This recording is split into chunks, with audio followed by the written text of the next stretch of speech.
Right बेटे, heading लिखो। ये मैं पहले स्टार्ट कर लेते हैं टॉपिक।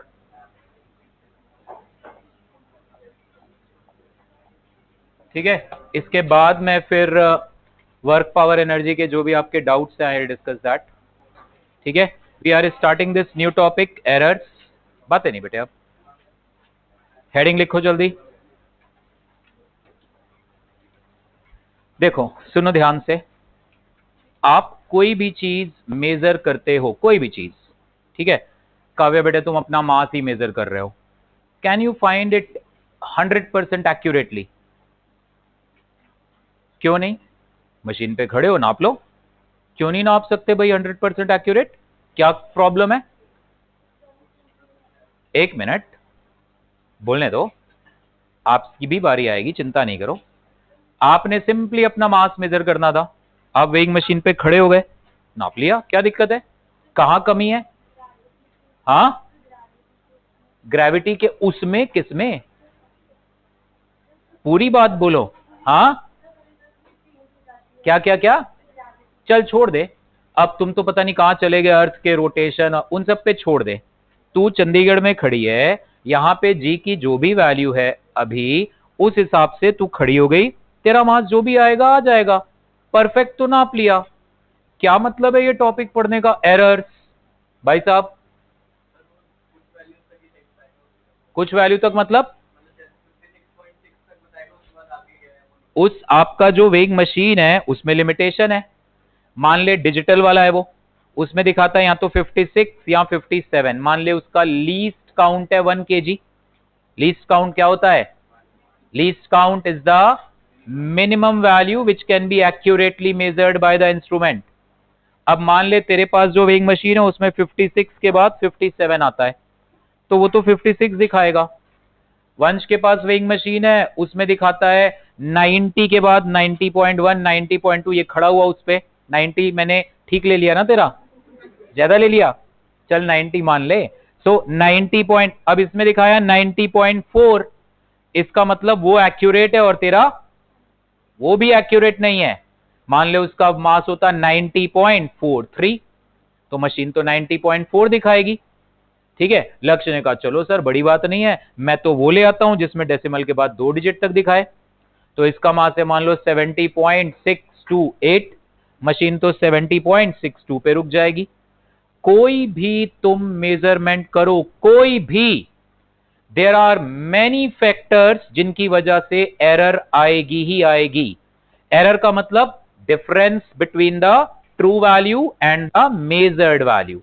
हम कभी भी कोई भी मेजरमेंट करेंगे, कोई भी, एरर आना पक्का है। आपने नॉर्मल स्केल ले लिया यार, ये सब जो बातें मैं कर रहा हूं that is based on least count error. जो मैंने अभी तुम्हें एग्जांपल दिया लीस्ट काउंट वाला एरर ही है, कि काव्या का जो वेइंग मशीन था वो 1 kg, 2 kg, 56, 57 बताता है, उसका डेसिमल के बाद 1 डिजिट, इसका डेसिमल के बाद 2 डिजिट। एरर तो सब में आएगी, हाँ घटती जाएगी एरर। उसके वाले केस में एरर सबसे ज्यादा है, फिर जो डेसिमल के बाद 1 डिजिट तक कम है एरर, इसमें और कम है एरर। लीस्ट काउंट किसी भी इंस्ट्रूमेंट का जितना मैं कम कर दूंगा, एरर भी उतनी ही कम हो जाएगी। लीस्ट काउंट का मतलब मिनिमम वैल्यू जो मैं एक्यूरेटली नाप सकता हूं। ठीक, आपने स्केल लिया नॉर्मल ऐसे, ये नॉर्मल स्केल ऐसे लिया, ये ऐसे ही आगे का स्केल मैं दिखा नहीं रहा, ये 0 का मार्क है, ये 1 mm, 2 mm, 3 mm, 4 mm, 5 mm ऐसे, ये 6 है, 7 है, 8, 9, ये 1 सेंटीमीटर वाला मार्क आ गया। तुमने एक ऑब्जेक्ट को एग्जैक्टली यहां से रखा, ऐसे नापा, ये ऐसे आया ऑब्जेक्ट, ये ऑब्जेक्ट है। ठीक है, कई तरह की एरर्स कर सकते हो। चलो बताओ भव्या, कितनी तरह की एरर्स हमारी इसमें हो सकती हैं? पहली एरर तो सबसे बड़ी यही दिख रही है, लीस्ट काउंट वाली एरर। क्योंकि मैं तो यही बोल पा रहा हूं कि भाई इस ऑब्जेक्ट का लेंथ तो 6, 7, 8 mm से बड़ा है, 9 mm से छोटा है। 8 और 9 के बीच में नहीं बता पा रहा ना एक्यूरेटली, तो ये लीस्ट काउंट एरर हो गई मेरी। मैं तुक्का मारूंगा, यार मुझे तो ये 8.4 लग रहा है। जीवन बोलेगा नहीं नहीं सर 8.5 लग रहा है। ये ऐसा लग रहा है जैसे ये इन दोनों के ठीक बीच में है। तुम दिमाग में ही अपने इस पूरे पार्ट को 10 हिस्सों में बांट रहे होगे, अपने दिमाग में इसको 10 हिस्सों में बांट रहे होगे, फिर तुक्का मारोगे, कोई 8.4 बोलेगा, कोई 8.5 बोलेगा। इस 8 को मैं क्या कहूंगा? Reliable digit. 8 क्या है? रिलायबल है। 8 तो पक्की बात है। अब कोई बेवकूफी बोलेगा 7 बोलेगा इसको, तो है ना 8। उसके बाद तुमने इसको अपने दिमाग में ही ऐसे 10 हिस्सों में बांट दिया, कोई 8.4 बोलेगा, कोई 8.5 बोलेगा। ये 4 या 5 क्या है? डाउटफुल डिजिट है। This is the doubtful digit. तो एक गलती तो यही हो सकती है। गौरांग और कोई गलती बता सकते हो? और कोई गलती?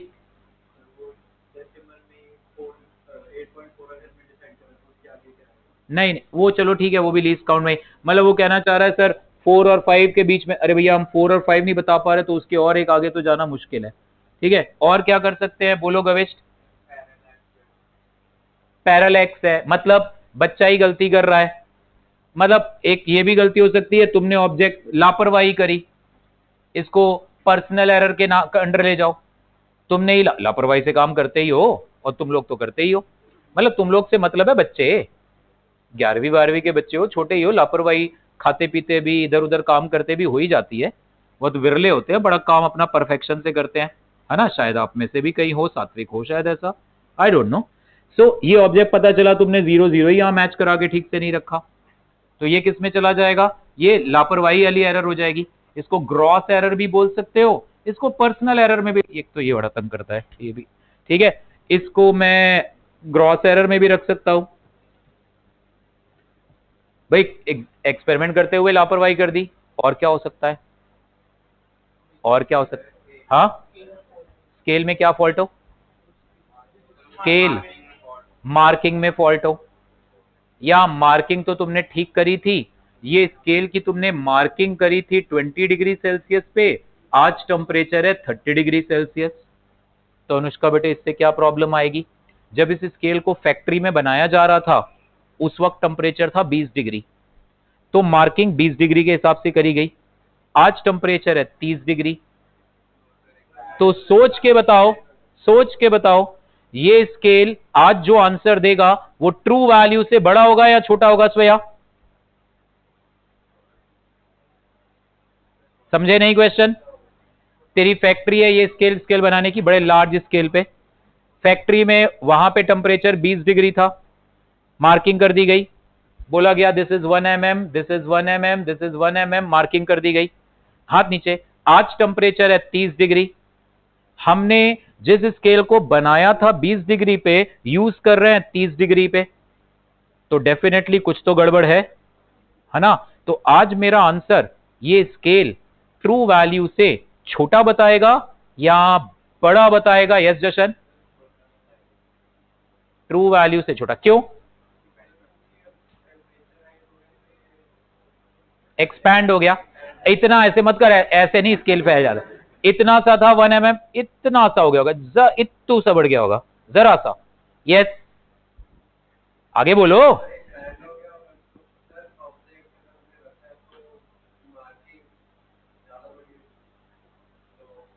यस बोलो।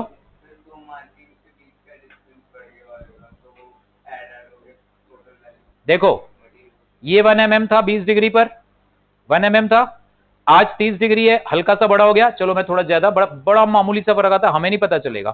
ठीक, ये स्केल था 20 डिग्री पर, टेम्परेचर हुआ 30 डिग्री, तो ये स्केल, ये आगे टॉपिक हम पढ़ेंगे भी, इसके डिविजन्स बड़े बड़े हो गए, ऐसे हो गए इसके डिवीजन, है ना। 20 डिग्री पर ये 1 mm, तुम कह रहे हो सर ये 1 mm है, ये सचमुच 1 mm है ये दूरी। आज तुम्हें मैंने ये स्केल दिया 30 डिग्री, तुम कह रहे हो सर ये 1 mm है, गलत, ये 1 mm नहीं है। बट तुम तो कहोगे, तुम थोड़ा ना नाप के बैठे हो 1 mm इतना होता है। तुम मैं कहूंगा 1 mm कितना, आप कहोगे स्केल लाओ, आप कहोगे सर ये 1 mm है। तुम जिसको 1 mm रीड कर रहे हो वो एक्चुअली 1 mm से बड़ा है, तो ये जो लेंथ है एक्चुअल में बड़ी है, लेकिन तुम इसको कितना मेजर करोगे? 1 mm। Are you getting my point और नॉट? तुम्हारे सामने मैं स्केल लाऊंगा, तुम कहोगे सर ये 1 mm है, बट एक्चुअली में तो ये बड़ा है ना। तो एक्चुअली अगर तुम इस स्केल को 30 डिग्री पर यूज कर रहे हो तो तुम्हारा मेजरमेंट ट्रू वैल्यू से छोटा है। तुम कह रहे हो sir I am measuring it as 1, but ये तो बड़ा है, तो ट्रू वैल्यू ज्यादा है और तुम मेजरमेंट कितना कर रहे हो, कम। तो इसे कहते हैं error due to external conditions like pressure, temperature. तुम साउंड की वेलोसिटी मेजर कर रहे हो, आगे जाके हम पढ़ेंगे साउंड की वेलोसिटी किसी को पता है क्या होती है? यस बेटे लक्ष्य बोल लो। हाँ बिल्कुल बात सही है, ऑब्जेक्ट भी बड़ा हो गया, लेकिन ऑब्जेक्ट तो सचमुच बड़ा हो गया ना। ऑब्जेक्ट की लेंथ 10 सेंटीमीटर से 11 हुई तो ऑब्जेक्ट तो सचमुच 11 का है, तो अब उसकी ट्रू लेंथ ही 11 है, तो उसको छोड़ना बेटा। नहीं, गलत बात। देखो, लक्ष्य का कहना है सर ऑब्जेक्ट भी तो बड़ा हो गया। आ जाओ फिर इस पे बात, वैसे ये टॉपिक आगे हमारे आना है, छेड़ दे अभी, छोड़ दे, छेड़ दे नहीं छोड़ दे, है ना, छोड़ देते हैं इसको। आगे हम पढ़ेंगे टॉपिक थर्मल एक्सपेंशन, वहां पे मैं डिटेल में बता। अपने सवाल को याद रखना, ये टॉपिक नवंबर में आएगा, भूल ना जाना तब तक, है ना। बीच में रखड़ी, रक्षाबंधन आ जाएगा, दशहरा, दिवाली, भूल मत जाना, है ना, बड़े सारे त्योहार बीच में निकल जाएंगे। ये बात याद रखना, तुम मेरे से दोबारा पूछना, आई विल एक्सप्लेन। और आज मौका मिला, आज ही बता दूंगा मैं। साउंड की वेलोसिटी तुम नाप रहे हो सिद्धार्थ, क्या होती है साउंड की वेलोसिटी? नहीं नहीं, वैल्यू नहीं, फॉर्मूला किसी को पता है? फॉर्मूला साउंड की वेलोसिटी, साउंड की वेलोसिटी होती है under root gamma R T by M. ये फॉर्मूला हमारे चैप्टर में आगे आएगा। गामा अभी छोड़ दो, गामा। आर तो यूनिवर्सल गैस कांस्टेंट है, वो तो पता ही होगा ना, PV is N R T. T absolute temperature है, एम उस मीडियम का मोलर मास है, ठीक है, मीडियम का मोलर मास, एक मोल, अब एक मोल तो पता है ना। तो कुल मिला के साउंड की वेलोसिटी टेम्परेचर पे डिपेंडेंट है, आज टेम्परेचर ही अलग सा है, ठीक है। साउंड की मतलब कई एक्सटर्नल पैरामीटर्स पे वो मेरा वैल्यू डिपेंडेंट था, वो बदल गए, ठीक है। सो डिफरेंट डिफरेंट टाइप्स की एरर्स हो सकती है। इंस्ट्रूमेंट खराब है, तुम जो एक्सपेरिमेंट कर रहे हो तुम लापरवाही कर रहे हो, ठीक है, कई तरह की वजह हो सकती है, और भी कई वजह हो सकती है। तुमने जो एक्सपेरिमेंट किया उस एक्सपेरिमेंट को प्रॉपर सेटअप ही ठीक नहीं बनाया, उसमें गड़बड़ करी हुई है कोई, देयर आर मेनी रीजंस, ठीक है। So right, difference between true value, difference between true value and measured value is called error in a measurement. Difference between true value and measured value is called error. आप एक particular experiment को 10 बार repeat करो, 10 बार हो सकता है तुम्हारी error आए कोई ना कोई। अब कई तरह की एरर्स हो सकती हैं, ठीक है, जैसे कांस्टेंट एरर। कांस्टेंट एरर का मतलब है कि हर बार तुम्हारी जो गलती हो रही है एक फिक्स अमाउंट की हो रही है, हर बार गलती, मतलब हर बार जैसे आप मास मेजर कर रहे हो, हर बार तुम्हारा मास 100 ग्राम ज्यादा निकल के आ रहा है, तो इसका मतलब है जीरो एरर है। इसका मतलब है मशीन जब वेली पड़ी थी ऐसे तो भी 100 ग्राम आ रहा था उसमें, आप खड़े हुए 56 केजी तो 56.1 बताएगा ही बताएगा। सो कांस्टेंट एरर का मतलब ऐसी एरर जो हर मेजरमेंट में सेम आ रही है। तो ऐसा तो डेफिनेटली इंस्ट्रूमेंट में ही खराबी की वजह से होगा, है ना, इंस्ट्रूमेंट ही खराब है उसी में। जैसे आप 1 किलो मिठाई लेने गया, वो उसने जो डिजिटल स्केल है उसमें पहले से ही 50 ग्राम आ रहा है, चेक करते हो वंश की नहीं? बोलते हो ना पहले जीरो करो, इतना खैर वो करते हैं, तो वो जीरो पे ही नहीं है, तो that is called actually zero error, that is called what, zero error. हम पढ़ेंगे वर्नियर कैलिपर और स्क्रू गॉज के बारे में, अभी खत्म करा दूंगा मैं वर्नियर, उसमें मैं जीरो एरर के बारे में डिटेल में बताऊंगा। सो in this type of error, constant error, in this type of error there is always a constant difference, there is always a constant difference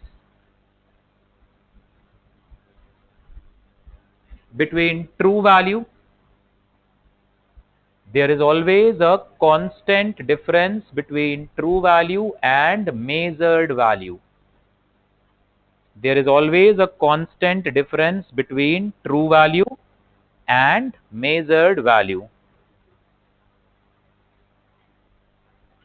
Such type of error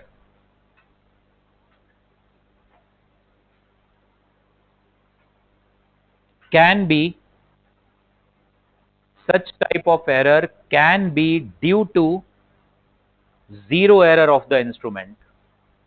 Such type of error can be due to zero error of the instrument. ठीक है, और भी वजह हो सकती है, तुमने ही experiment में ऐसा कुछ गड़बड़ कर रखा है कि हर बार तुम्हारा आंसर एक सर्टेन वैल्यू से बड़ा आ रहा है, क्वाइट पॉसिबल. दूसरा, सिस्टमैटिक एरर.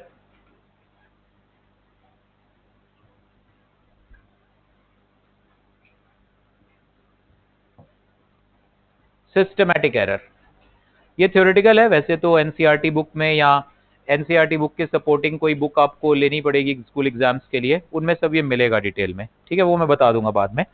सिस्टमैटिक एरर मतलब ऐसी error which always tend to occur in one direction. What do you mean by one direction? It is the type of error which always tend to occur in one direction. What do you mean by that? One direction, Aviraj? ये direction का क्या मतलब है? हाँ, मतलब direction से यहाँ मतलब वो वेक्टर वाला डायरेक्शन ही, मतलब हर बार तुम्हारा आंसर एक्चुअल वैल्यू से बड़ा ही आ रहा है हर बार, या हर बार तुम्हारा आंसर एक्चुअल वैल्यू से कम ही आ रहा है. अब वो बड़ा कितना बड़ा वो डिपेंड करता है. ठीक है, बट एक्चुअल वैल्यू से 1 mm बड़ा आ गया, कभी 1.5 mm बड़ा आ गया, कभी, अगर हर बार एक्चुअल वैल्यू से 1 mm ही बड़ा आ रहा है हर बार, फिर तो मैं उसको कांस्टेंट एरर ले जाऊंगा ना. तो ये नहीं मैं कह रहा कि हर बार तुम्हारा ट्रू वैल्यू से बड़ा वैल्यू आ रही है, बट वो 1 mm भी बड़ी हो सकती है, 2 भी, 0.1 भी, कुछ भी. So these are the errors which always occur in one direction. Either your measured value is always greater than true value या ऑलवेज लेस. ऐसा नहीं होगा कभी बड़ी कभी छोटी, उसको कहते हैं रैंडम एरर. कभी बड़ा आ रहा आंसर, कभी छोटा आ रहा आंसर. ठीक है, so right, this is the type of error in which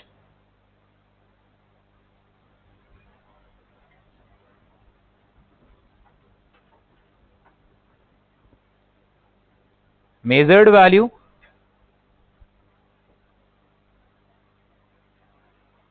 is always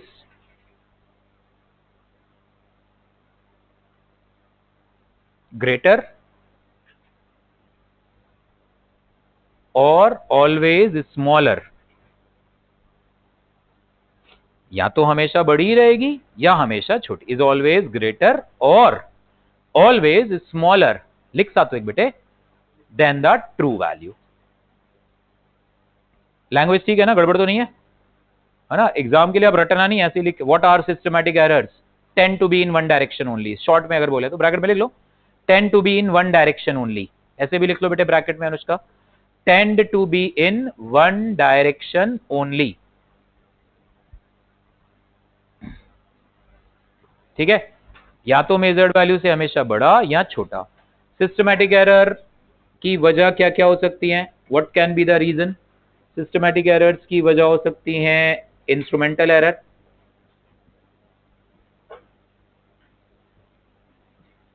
instrument ही खराब है, उसी में कोई ऐसी कमी है ना. मतलब तुम जीरो एरर को भी इसके अंडर ला सकते हो, जीरो एरर को वहां भी ले जा सकते हो, यहां भी ला सकते हो. भाई एक तरह से ये उसकी सब कैटेगरी तो है. कांस्टेंट एरर में क्या कह रहे थे, हर बार एक सर्टेन डिफरेंस, तो ये उसके अंडर आ सकता है. ठीक है, इंस्ट्रूमेंटल एरर, इंस्ट्रूमेंट में ही कोई ऐसी खराबी है. दूसरा, इट कैन बी आपके एक्सपेरिमेंट करने की टेक्निक में कोई गलती है ना. There is some imperfection in your experiment, experimental technique, लिख लो उसको. पहला, it can be instrumental error. ये थ्योरेटिकल है, स्कूल एग्जाम में आएगा. आगे जो असली चीज आनी है वो भी हम शुरू करेंगे. इंस्ट्रूमेंटल एरर, हाँ समझा नहीं बेटे, खुल के बोलो, शर्माओ नहीं. सिस्टमैटिक एरर्स की कैटेगरीज है, different types of systematic errors जो हो सकती है. Instrumental error. अगला, imperfection in experimental technique, imperfection in experimental technique.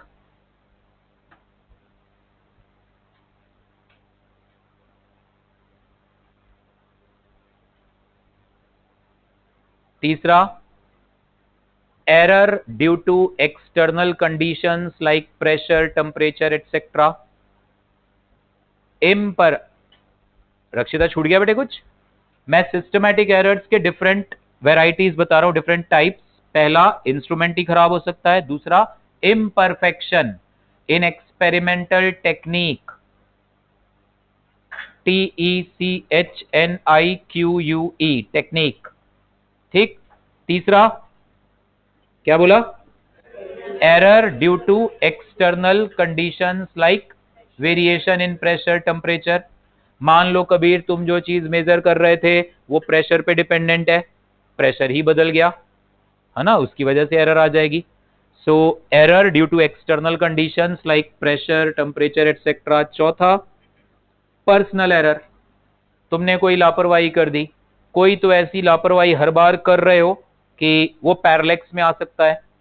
तुम पैरालेक्स ठीक से नहीं समझ पा रहे हो, गड़बड़ कर रहे हो हर बार एक पर्टिकुलर तरीके का। So personal error. देन इसके बाद आती हैं रैंडम एरर्स।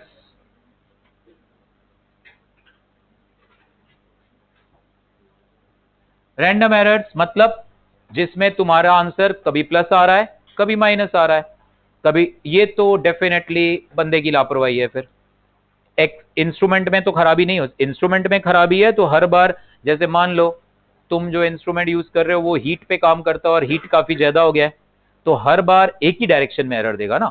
ये रैंडम एरर तो बंदे की लापरवाही है। So this is due to the casual approach of the person who is doing the experiment. Random error. Yes बेटा। कैलकुलेशन एरर मेरे ख्याल से रैंडम एरर में ही मानोगे, तुमने ही कैलकुलेशन गड़बड़ करी है और हो सकता है कभी तुम्हारा आंसर बड़ा आ जाए, कभी आंसर छोटा आ जाए। हालांकि रैंडम एरर में एक्सटर्नल कंडीशंस भी आई, मान लो वेदर फ्लक्चुएशन तेज हो रहा है ना, बड़ा रेयर केस है कि टेम्परेचर एकदम से ज्यादा था, एकदम अगला एक्सपेरिमेंट तुम कर रहे थे टेम्परेचर ड्रास्टिकली लो हो गया। हो तो सकता ही है ऐसा, ठीक है, अपने इंडिया में नहीं होगा, कोई कंट्री हो सकता है ड्रास्टिक टेम्परेचर वेरिएशन हो जाए, तो रैंडम एरर में वो भी आ सकता है। ये थ्योरेटिकल चीज है, आप बुक में से पढ़ लोगे रैंडम एरर, ठीक है। सो बस इतना लिख लो। Type of error in which the difference between true value and measured value, the type of error in which difference between true value and measured value can be positive or negative। ठीक है, इसको हम कहेंगे random error.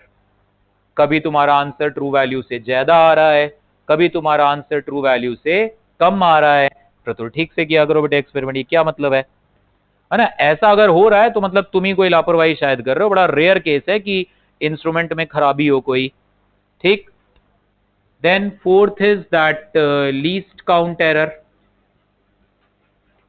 वैसे तो तुम कह सकते हो सर लीस्ट काउंट एरर को तो हम इधर इंस्ट्रूमेंटल एरर में भी ले जा सकते हैं, बट अब इसको अलग से भी डिफाइन कर रखा हुआ है least count error.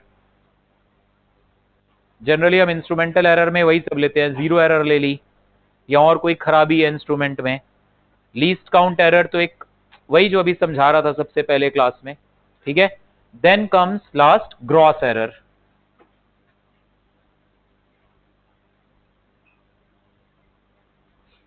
Gross error, और ये मतलब तुमने कोई ऐसी लापरवाही सी कर दी, अब ये नहीं कहना सर ये तो पर्सनल एरर में भी जाएगा। ग्रॉस एरर मतलब एक तुम वैसे बड़ा सही जा रहे थे, एक दो बार बड़ी ज्यादा ही लापरवाही कहीं करी तुमने, है ना, ऐसी कोई गलती जो बार बार नहीं होती बट अब कर दी तुमने, तो ग्रॉस एरर और मिस्टेक, ठीक है। मतलब डिफरेंट डिफरेंट रीजंस हैं, ये इतना डिस्कशन वाला पॉइंट है नहीं, तो स्कूल एग्जाम में तुम्हारे आ सकता है कभी, that's why men we start now. So ये वो सारे हमने पॉसिबिलिटीज बेसिकली डिस्कस करी कि एरर क्यों हो सकती है, ठीक है। अब ट्रू वैल्यू और मेजर्ड वैल्यू में फर्क कितना आया, वो एरर को बताने के अलग अलग तरीके, कितनी वैल्यू आई, वैल्यू, एरर की वैल्यू बताने के अलग। ये तो हम देख रहे थे एरर क्यों है, उसको हम क्या कैटेगरी दे, क्या नाम दे, गलती हो गई हमसे, अब मैं उसको किस कैटेगरी में रखूं, लीस्ट काउंट एरर में या एक्सटर्नल कंडीशंस में, वो कांस्टेंट है, वो सिस्टम, वो सब बात। अब बात करेंगे एरर की वैल्यू, तो उस पे बेस तीन अलग अलग नाम है, absolute error, fractional error, percentage error. ये क्या है? एरर कितनी है उसकी न्यूमेरिक वैल्यू बताने के अलग अलग तरीके, समझ रहे हो ना बात को।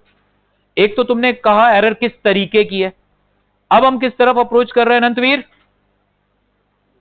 एरर की वैल्यू बताने के अलग अलग तरीके।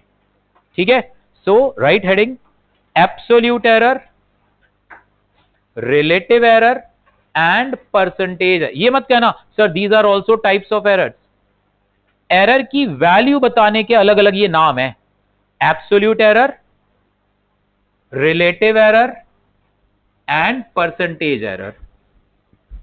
रिलेटिव एरर को हम फ्रैक्शनल एरर भी कहते हैं, लिख लेना वहीं, absolute error, relative error and percentage error. और रिलेटिव एरर को we also call what, fractional error. ठीक, अब सुनो, सिंपल मैं एक काम कर रहा था, इस स्केल की लेंथ मेजर कर रहे थे, सिंपल एक एक्सपेरिमेंट कर रहे थे। ठीक, एक बार लेंथ आई 2.54 सेंटीमीटर। हमारे पास एक ऐसा इंस्ट्रूमेंट है जो डेसिमल के बाद सेंटीमीटर्स में, डेसिमल के बाद 2 डिजिट तक वैल्यू दे सकता है। नॉर्मल स्केल में तो डेसिमल के बाद 1 डिजिट तक ही जा पाओगे, है ना। तो ऐसा कोई इंस्ट्रूमेंट था हमारे पास। अगली बार मेजरमेंट लिया, मेरा आंसर 2.56 आया। कुछ गड़बड़ कर दी मैंने, कुछ गलती करी, जो भी है। अब वो बात नहीं करेंगे सर ये डिफरेंस क्यों आ गया, भाई आ गया, जो भी एरर थी हो गई। अगली बार मेरा फिर से 2.54 आ गया, कोई दिक्कत नहीं है, आ सकता है सेम वैल्यू, कोई प्रॉब्लम नहीं है। फिर से मैंने चेक करा 2.53 सेंटीमीटर आ गया।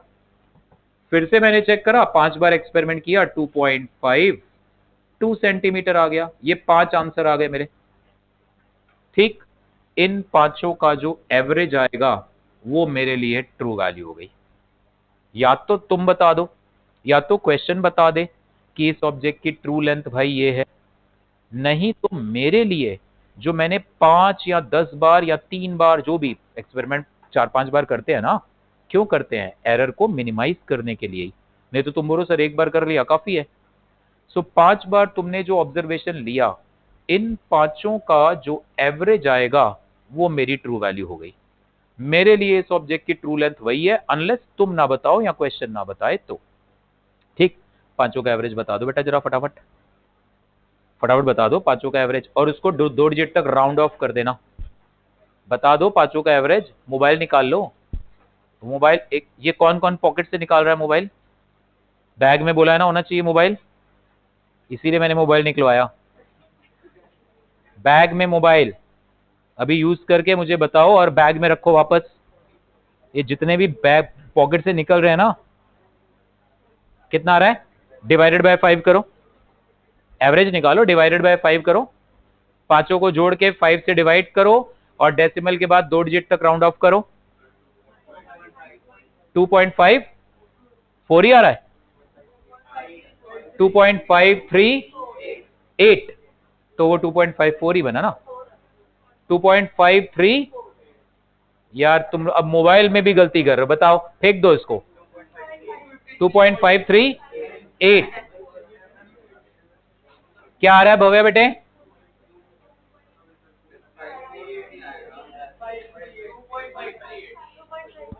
2.538। ठीक है, तरन फेंक दे बेटा मोबाइल, कैलकुलेटर ही खराब है उसमें तेरा। ये हो गई ट्रू वैल्यू। खैर इधर वापस ध्यान दो, तो ट्रू वैल्यू, अनुष्का आया बेटे, नहीं आया, आ गया बच्चे। ट्रू वैल्यू या तो दी हो क्वेश्चन में तो ठीक, नहीं तो मेरे लिए अब ये रही ट्रू वैल्यू। जो मैंने 5 बार एक्सपेरिमेंट किया, उन पांचों की जो एवरेज आई, मेरे लिए अब इस ऑब्जेक्ट की ट्रू लेंथ यही है। अब अगला स्टेप, अब मैं हर इंडिविजुअल ऑब्जर्वेशन और ट्रू वैल्यू का डिफरेंस चेक करूंगा। पहले वाले और इसका डिफरेंस क्या आ रहा है, 0। दूसरा और इसका डिफरेंस, तीसरा और इसका डिफरेंस, चौथा और इसका difference. Take its magnitude only, take its magnitude, magnitude of the difference between measured value and true. क्योंकि तुम कहोगे सर ये बड़ा था तो इसको प्लस लेना चाहिए था, ये ट्रू वैल्यू से छोटा था, माइनस क्यों नहीं लगा रहे sir. What I am taking, magnitude of the difference between true value and measured value. ठीक, this is called absolute error in each observation. Absolute मतलब तुमने मॉड ले लिया। अच्छा, इसका हो गया, इसका 0.02। इन पांचों का एवरेज निकालो, ये तो ऐसे ही आ जाएगा 0.01। इनका तो एवरेज ऐसे ही आ गया ना 0 point. This is called what? Mean absolute error. Absolute errors की average value, this is called what?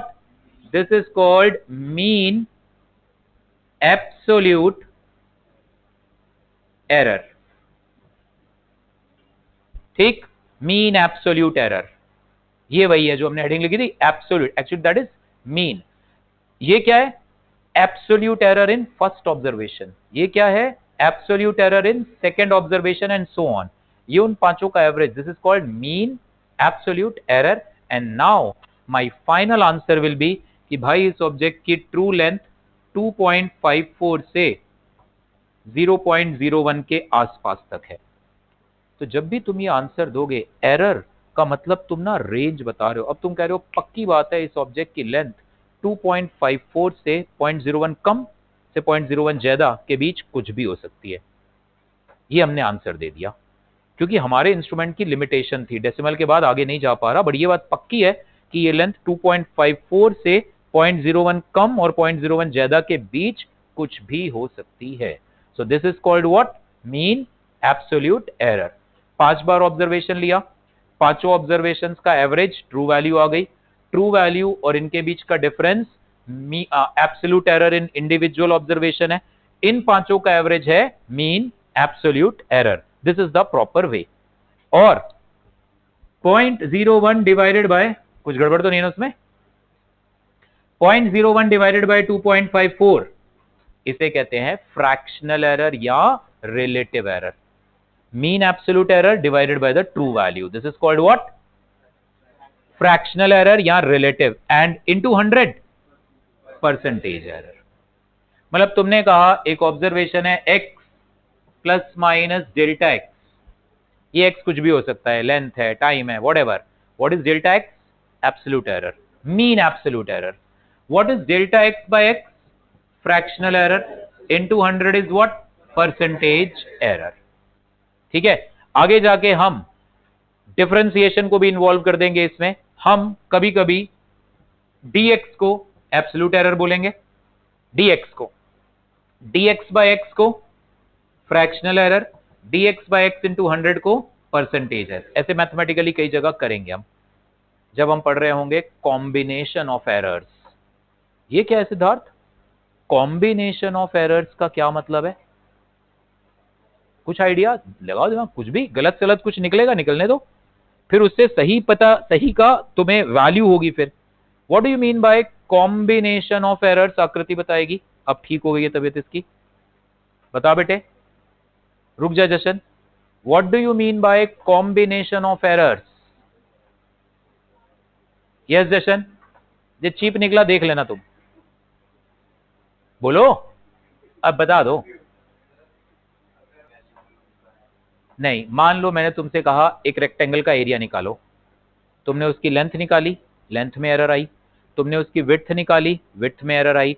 अब तुम लेंथ और विड्थ को मल्टीप्लाई कर रहे हो, तो ये मल्टीप्लिकेशन करके एरिया में क्या एरर आएगी? That is called combination of errors. समझ रहे हो?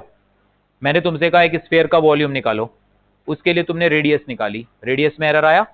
अब तुम कहोगे volume is 4/3 pi r cube. R में एरर थी, आर में कुछ एरर थी, तो वॉल्यूम में भी पक्का कुछ एरर आएगी। कितनी आएगी? इसी को कहते हैं कॉम्बिनेशन। मतलब जब मैंने 2-3 अलग अलग मेजर्ड वैल्यू जिनमें एरर है, उनमें कुछ मैथमेटिकल ऑपरेशन करा, उनको जोड़ा, घटाया, अंडर रूट लिया, स्क्वायर किया, पावर करा, व्हाटएवर, तो उसमें भी तो फाइनल आंसर में भी तो एरर आएगी। How much is that error? This is called combination of error. वो एरर्स कैसे कंबाइन हो रही है आपस में? लेंथ और विड्थ तो मल्टीप्लाई हो रही है, एरर का क्या हो रहा है?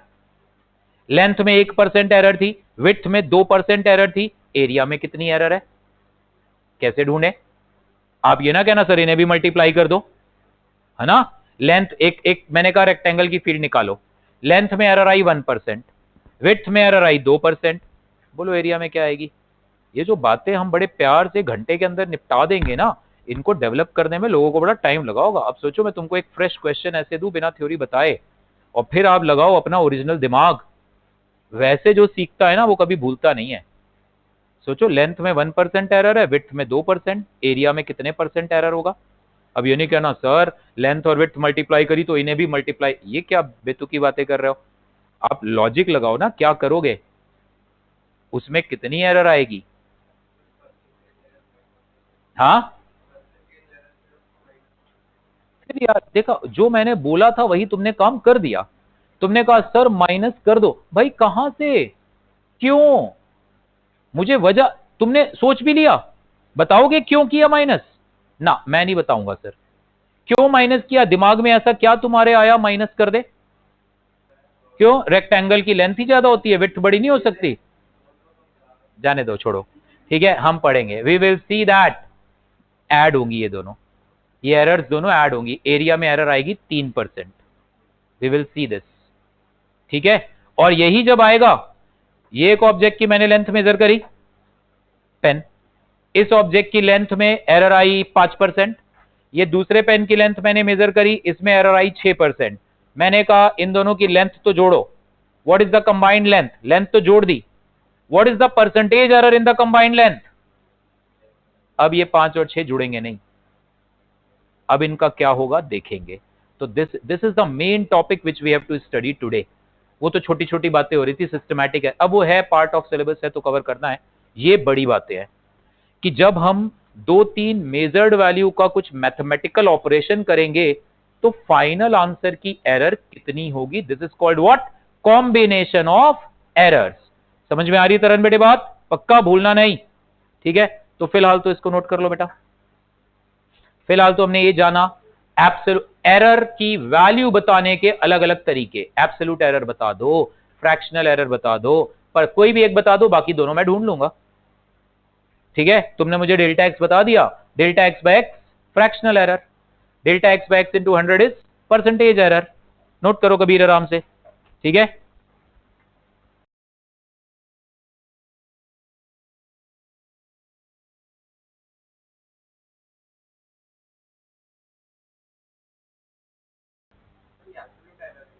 बेटा delta x is absolute error, 0.01 is absolute error, 0.01 upon 2.54 is fractional, into 100 is percentage. लिख लेना, इसको लिख लो।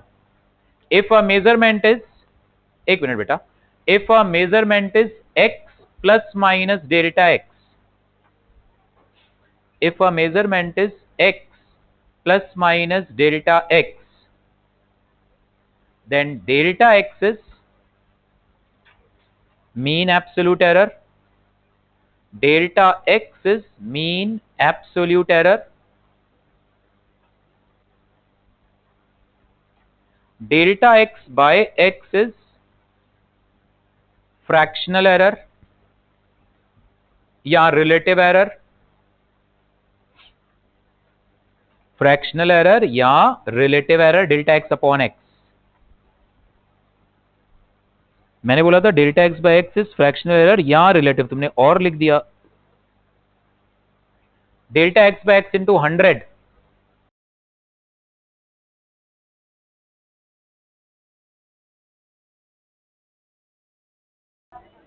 ठीक है। और कभी कभी हम डिफरेंशियल फॉर्म में भी लिखेंगे, ठीक है, राइट, इन डिफरेंशियल फॉर्म, इन डिफरेंशियल, ये जब हम प्रोपगेशन ऑफ एरर्स पढ़ेंगे ना, कॉम्बिनेशन ऑफ एरर्स या प्रोपगेशन, तो कई बार इसमें डिफरेंशिएशन से भी काम करेंगे, और डीएक्स को क्या बोलेंगे, एब्सोल्यूट एरर, ठीक है। In differential form d x will be taken as absolute error, dx will be taken as absolute error, dx upon x fractional or relative error, dx upon x fractional or relative error, dx by x into 100 is percentage error, dx upon x into 100 is percentage error।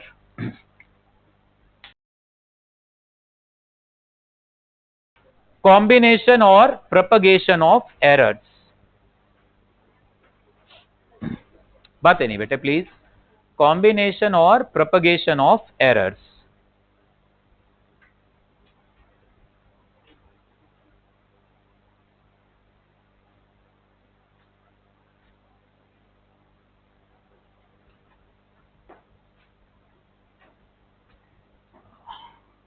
Right?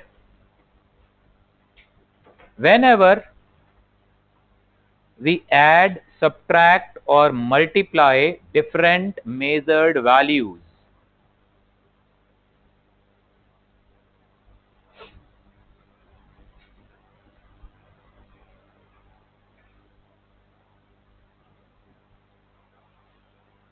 whenever we add, subtract or whenever we do some mathematical operations in measured values, whenever we add, subtract, multiply, power, जो भी कर रहे हो, mathematical value, whenever we add, subtract or multiply measured values, then there must be some error in the final calculated value. There must be some error in the final calculated value. This is called propagation of errors. This is called propagation of errors. मतलब उन measured values में जो error थी वो definitely final error में भी, final answer में भी आएगी कुछ ना कुछ, क्योंकि तुमने इन सब वैल्यूज को ऐड सबट्रैक्ट करा जिनमें खुद ही एरर थी, तो फाइनल आंसर में एरर है। That is called propagation. मतलब एरर्स यहां से फाइनल आंसर तक भी गई, कितनी है वो फाइंड करेंगे। ठीक है? So right, error in addition और subtraction, error in addition or subtraction, error in addition or subtraction. Let's say ये एक ऑब्जेक्ट है, ये एक दूसरा ऑब्जेक्ट है, इसकी लेंथ तुमने मेजर करी, ये आई 3 प्लस माइनस 0.2, ये आई 4 प्लस माइनस 0.3। मैंने कहा इन दोनों लेंथ को जरा ऐड करो, तो ऐड तो तुमने करा तो ये तो है 7, आई राइट प्लस माइनस 0.5। ये क्यों किया मैंने तुमने कहा था लेंथ ऐड करो, लेंथ तो चलो ऐड करी, ये तुमने ये एरर क्यों जोड़ी? ये तो एब्सोल्यूट एरर है, अपने परसेंटेज क्यों नहीं ऐड करी तुमने एब्सोल्यूट एरर थी क्यों ऐड करी भाई? परसेंटेज एरर भी ऐड कर सकते थे, वो क्यों नहीं करी? Why you have added this? तो देखो इधर तुम कह रहे हो इस ऑब्जेक्ट, अच्छा चलो मैंने कहा इनको सब्ट्रैक्ट करो, सब्ट्रैक्ट करो इसमें से इसको, 4 माइनस 3 क्या आएगा? 1, प्लस माइनस क्या लिखो बोलो? 0.5 आएगा। फिर से तुम दो डिफरेंट मेजरमेंट्स को, दो क्या दो से ज्यादा, L1 plus L2 plus L3 हो या L1 plus L2 minus L3 हो, दो या दो से ज्यादा मेजर्ड वैल्यूज को तुम ऐड करो, सब्ट्रैक्ट करो, जो मर्जी करो, absolute error will always be added. जब भी हम दो या दो से ज्यादा मेजर्ड वैल्यूज को ऐड या सब्ट्रैक्ट कर रहे हैं, फाइनल मेजरमेंट की absolute error is the sum of individual absolute errors. ऐसा क्यों? देखो तुमने कहा इसकी लेंथ है 3 प्लस माइनस 0.2 यानी 2.8 से लेके 3.2 तक इसकी लेंथ वेरी कर रही होगी। तुमने कहा इसकी लेंथ है 4 प्लस माइनस 0.3 यानी 3.7 से 4.3 तक वेरी कर रही होगी। जब भी हम हमारा फाइनल आंसर देते हैं, it must contain the whole possible range जहां पे लेंथ लाई कर सकती है। इन दोनों का एडिशन हो सकता है, इसकी लेंथ भी 3.2 हो, जब बात हो रही है एडिशन की, हो सकता है इसकी लेंथ इतनी हो, इसकी लेंथ इतनी हो, तो ऐड करके मैक्सिमम लेंथ क्या आ जाएगी? देखो 7.5। हो सकता है ये लेंथ मिनिमम हो, ये लेंथ मिनिमम हो। भाई तुम कह रहे हो ना पहले ऑब्जेक्ट की लेंथ यहां से यहां तक कुछ भी है, अरे कुछ भी है तो ये नहीं हो सकती क्या? और दूसरे की ये नहीं हो सकती क्या? अब कितना आंसर आएगा देखो, कितना आएगा? 6.5। तो देखो इसका, इन दोनों का एडिशन इस रेंज में आएगा। यार इन दोनों का एडिशन सबसे बड़ा कब होगा? जब दोनों की सबसे बड़ी वैल्यू पिक करो। और इन दोनों का एडिशन सबसे छोटा कब होगा, जब दोनों की सबसे छोटी वैल्यू पिक करो। ओके, कोई बात नहीं तरन, हो जाता है बेटा। तो ये 6.5 से 7.5, और हम भी तो ये बोल रहे हैं, हम क्या कह रहे हैं, हमारा आंसर 7 प्लस माइनस 0.5, तो यही तो है ये। सब्ट्रैक्शन पे आ जाओ काव्य बेटे, इन दोनों का जो डिफरेंस है सबसे छोटा कब होगा, जब बड़े वाले की सबसे छोटी वैल्यू उठाओ और छोटे वाले की सबसे बड़ी। बड़े वाले की सबसे छोटी वैल्यू ये रही और छोटे वाले की सबसे बड़ी वैल्यू वो रही, तो इन दोनों का डिफरेंस सबसे छोटा कब होगा, कितना होगा, 0.5। और इन दोनों का डिफरेंस सबसे बड़ा कब होगा, जब बड़े वाले की सबसे बड़ी वैल्यू लो और छोटे वाले की सबसे छोटी, यानी 4.3 और 2.8, डिफरेंस कितना आ रहा है, 1.5 ना, ये देख लो वही तो आ रहा है। हम कह रहे हैं इन दोनों का डिफरेंस इस रेंज, वही रेंज आई।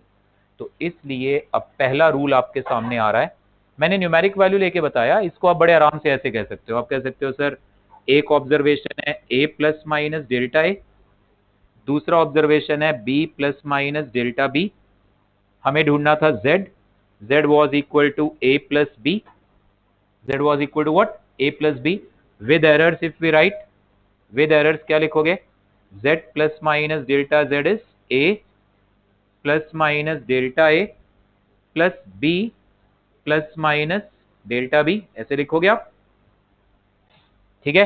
नाउ इसकी वैल्यू क्या आएगी, इसकी वैल्यू आएगी a plus b plus minus delta A plus delta B.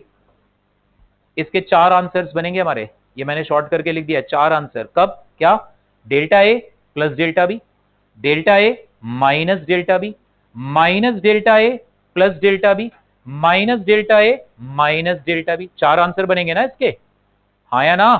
वो 4 इसीलिए बन रहे हैं, मान लो तुम ऐड कर रहे हो, तुम इसको ऐड करो इसके साथ या इसको ऐड करो इसके साथ, इसको ऐड करो इसके साथ या इसको ऐड करो इसके साथ, तो 4 आंसर नहीं बनेंगे आपके, है ना, वही 4 तो यहां बन रहे हैं, a प्लस बी।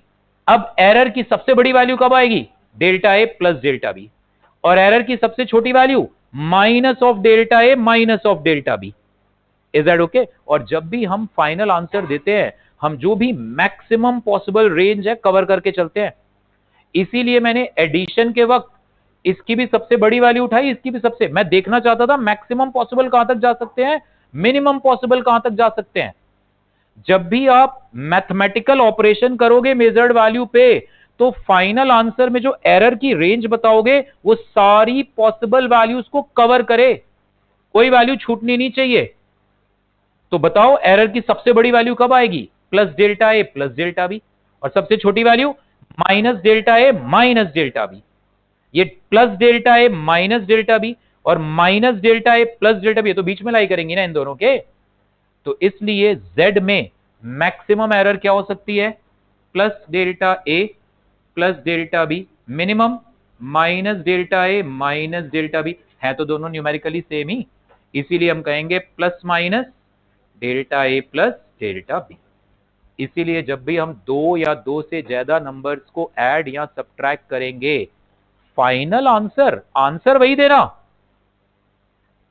अनंतवीर इधर ध्यान, आंसर वही देना, मतलब मैंने कहा था लेंथ को घटाओ तो लेंथ को घटाना, ये ना हो इन्हें भी जोड़ी आओ पता चला, लेंथ घटानी है लेंथ को घटाओ, बट एब्सोल्यूट एरर्स हमेशा जोड़ो। लेंथ को जोड़नी है लेंथ को जोड़ो, बट एब्सोल्यूट एरर्स को हमेशा जोड़ो। मल्टीप्लाई करना है मल्टीप्लाई करो, बट अब एब्सोल्यूट एरर का क्या करना है वो आगे देखना है। अभी मल्टीप्लीकेशन में हमने अभी नहीं सीखा, अभी हमने सीखा सिर्फ एडिशन या सब्ट्रैक्शन। तुमने कहा सर 3 नंबर है, 3 plus minus 1, 6 plus minus 0.5 and 2 plus minus 0.2, ये था A, ये था B, ये था C, A B C 3 number थे। तुमने कहा सर मुझे Z चाहिए A plus B minus C, Z चाहिए कितना, A plus B minus C, ठीक है, Z की वैल्यू कितनी आ जाएगी, 7 प्लस माइनस 1.7, एब्सोल्यूट एरर्स जोड़ दो, एब्सोल्यूट एरर। तो जब भी हम 2 या 2 से ज्यादा नंबर्स को जोड़ेंगे या घटाएंगे, उन्हें जोड़ो घटाओ, लेकिन फाइनल आंसर की absolute error is the sum of individual absolute errors. Clear है अदिति बेटे? पक्का? झूठ तो नहीं बोल रहे? नोट कर लो इसको। बाई चांस स्कूल एग्जाम में ऐसे क्वेश्चन आए, show that whenever we are adding two numbers then the absolute errors are added, ये ऐसे एक्सप्लेन कर देना। एनसीईआरटी बुक में देखना, दिया हुआ है पूरा, ये तो कर लोगे ना? यहां ना कुछ भी नहीं है, नथिंग। ओके, मल्टीप्लीकेशन डिवीजन में फिर भी हल्का समझना है, यहां तो क्या था, कुछ भी नहीं है। नोट कर लो इसको बेटे। ये एग्जाम्पल दिया ऐसे लेंथ, स्कूल में ये मत समझाना, नंबर कट जाएंगे सारे। वो समझाने के लिए आपको बताया क्यों हमने एब्सोल्यूट एरर्स को संप्रीत बेटे जोड़ा। ठीक है, क्योंकि हमें क्या क्यों जोड़ा? मैक्सिमम रेंज कवर करके देनी है फाइनल आंसर में। ठीक है, सबसे लीस्ट वैल्यू भी क्या पॉसिबल है बतानी है, सबसे बड़ी भी क्या पॉसिबल है बतानी है। ठीक है,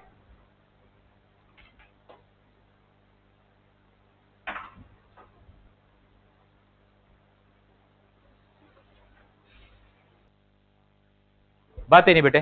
तो ऐड या बाई चांस एक्सप्लेन करने को है, ये एक्सप्लेन करके दिखाना। ठीक है, तुम इसको डिफरेंशिएशन से भी एक्सप्लेन कर सकते हो, बट इसमें उसकी जरूरत नहीं है ज्यादा। और इसको नोट किया, ये भी दो से ज्यादा नंबर है देन ऑल्सो नंबर्स को ऐड सब्ट्रैक्ट जो कह रहा है करो, बट मीन एब्सोल्यूट एरर्स को ऐड। स्टेटमेंट वाइज भी लिख लो, थोड़ा सा याद रह जाता है फिर। सो whenever two or more measured values are added or subtracted, whenever two or more measured values are added or subtracted, then absolute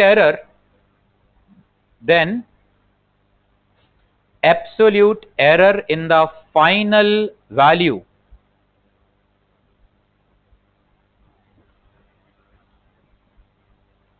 will be equal to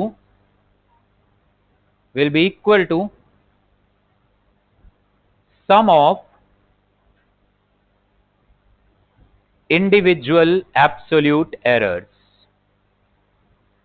will be equal to sum of individual absolute errors।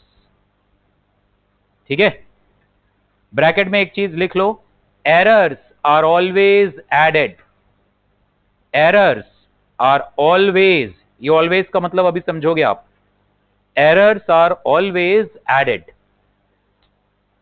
Bracket में तुम देखना हर बारी errors add ही हो रही होंगी। Add इसलिए क्योंकि ना हम हमारे फाइनल आंसर में मैक्सिमम पॉसिबल रेंज कवर करेंगे, तो इसका एंड रिजल्ट ये आएगा, तुम देखोगे यार ये एरर्स तो हमेशा ऐड ही हो रही हैं। ठीक है, अब बात करते हैं मल्टीप्लीकेशन डिवीजन। तो जब हम नंबर्स को ऐड या सब्ट्रैक्ट कर रहे हैं तो कौन सी एरर्स ऐड कर रहे हैं? एब्सोल्यूट। ठीक है, मान लो ये मैंने एक लेंथ मेजर करी, ये लेंथ आई 4 ±2%। एक दूसरी लेंथ मैंने मेजर करी, बड़े बातें नहीं, ये आई 6 ±4%, इसको ले लो चलो 5%। तो जरा बताओ इन दोनों के एडिशन वाली लेंथ में what is the final percentage error? एक छोटा सा क्वेश्चन करके दिखाओ, छोटा सा क्वेश्चन है, कुछ भी नहीं है। बनाओ बनाओ, दो रॉड बनाओ, ये L1 L2 लिख लो, लिखो L1 equal to 4 ±5%, L1 equal to 4 ±5%, L2 equal to, थोड़ा स्पीड बढ़ा भाई, L2 equal to 6 ±4%, 6 ±4%। Find percentage error, find percentage error in L1 plus L2। करो भाई, सॉल्व करो।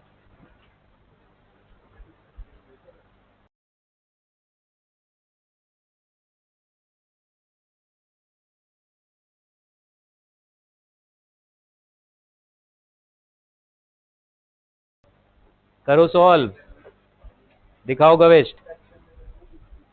वाह जी वाह, वाह गड़बड़। देखो इधर, मेरे को पता है, मुझे इन नंबर्स को मैं ऐड कर रहा हूं, एडिशन में कौन सी एरर्स ऐड होती हैं? एब्सोल्यूट। तो पहले एब्सोल्यूट ढूंढ लो। ये है x प्लस माइनस, अगर डेल्टा x तो परसेंटेज एरर क्या होती है? Delta L1 by L1 into 100। ये कितना होना चाहिए? 5। अगर लेंथ है L1 plus minus delta L1 तो डेल्टा L1 एब्सोल्यूट एरर है। तो डेल्टा L1 अपॉन L1 क्या है? फ्रैक्शनल। इंटू 100 क्या है? परसेंटेज। तो मैंने लिखा delta L1 upon L1 into 100 is 5। Now delta L1 upon L1 कितना था? 4 इंटू 100, ये कितना है? 5। सो डेल्टा L1 क्या आ गया? 0.2। ये L1 की, अब L1 को मैं लिखूंगा 4 प्लस माइनस 0.2। ठीक, इस पे आ जाओ। Delta L2 upon L2 into 100, ये कितना होगा? 4%। तो यहां से आ गया डेल्टा L2 अपॉन L2 कितना है? 6 इंटू 100, ये कितना आ रहा है? 4। सो डेल्टा L2 कितना आ रहा है? 0.24। अब L1 प्लस L2 की एब्सोल्यूट एरर क्या होगी? 0.2 और 0.24 को जोड़ो। मान लो तुम कह रहे हो Z is equal to L1 plus L2, तो delta Z is equal to delta L1 plus delta L2। जब भी दो नंबर्स को ऐड करते हैं मेरे भाई, परसेंटेज एरर्स ऐड नहीं करते, एब्सोल्यूट ऐड करते हैं। एब्सोल्यूट। तो जोड़ दो, तो क्या आ जाएगा? ये 0.4 और 0.24 और 0.2, 0.44। अब मुझसे पूछा था परसेंटेज एरर, तो परसेंटेज एरर क्या होगी? Delta Z by Z into 100। 0.44 और Z कितना आएगा? 10 इंटू 100, ये कितना आ गया? 4.4%। This is the answer. आप कहोगे सर ये तो कम हो गया, 5%, 4 और ये हो गया तो हो गया, हो गया तो हो गया। हाँ, मैंने कब कहा गलत है? नहीं, मैंने नहीं कहा। तुमने कुछ ऐसा किया होगा काम। एब्सोल्यूट एरर्स ढूंढो, उन्हें ऐड करो। एब्सोल्यूट एरर देख, एडिशन सब्ट्रैक्शन हो रहा है, एब्सोल्यूट ही गिवन है, बहुत बढ़िया, वही तो जोड़नी थी। परसेंटेज गिवन है, एब्सोल्यूट पे आओ, एब्सोल्यूट को जोड़ो, वापस परसेंटेज पे जाओ। Is this okay? वो प्रैक्टिस करोगे हो जाएगा। ठीक, अब देखते हैं propagation of error in multiplication and division. ये बढ़िया है, नॉट मच वेरिएशन, फटाफट सॉल्व हो जाते हैं। एडवांस में हालांकि कई बार उन्होंने घुमाया हुआ है इस टॉपिक पे, तो वो सारे जितने अब तक पॉसिबल वेरिएशंस हैं will try to cover. So propagation of error in multiplication and division. मान लो ये एक रेक्टेंगल है, इस रेक्टेंगल की तुमने लेंथ कैलकुलेट करी, लेंथ आई 4 प्लस माइनस 0.2। ये मीन एब्सोल्यूट एरर है, जब भी मैं ऐसे लिखूंगा 4 प्लस माइनस 0.2। इसकी width I let's say 3 plus minus 0.6। तो एरिया, एरिया क्या होगा? Length into width.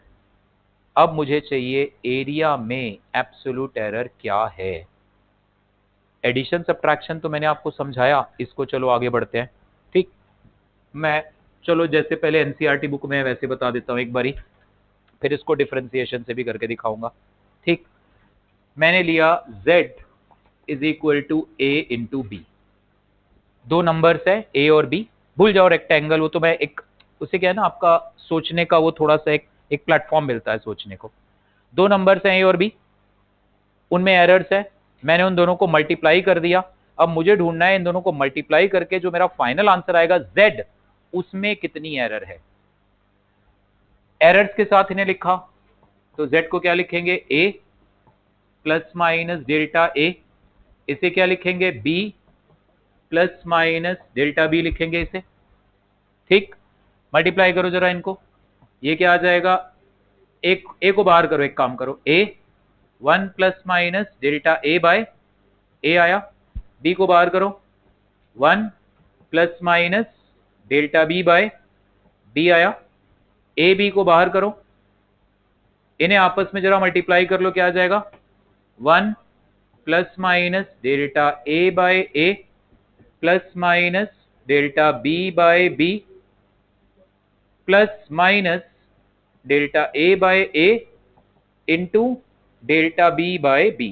यही आएगा ना बेटा? आएगा कि नहीं आएगा? ठीक। अब errors are generally very small.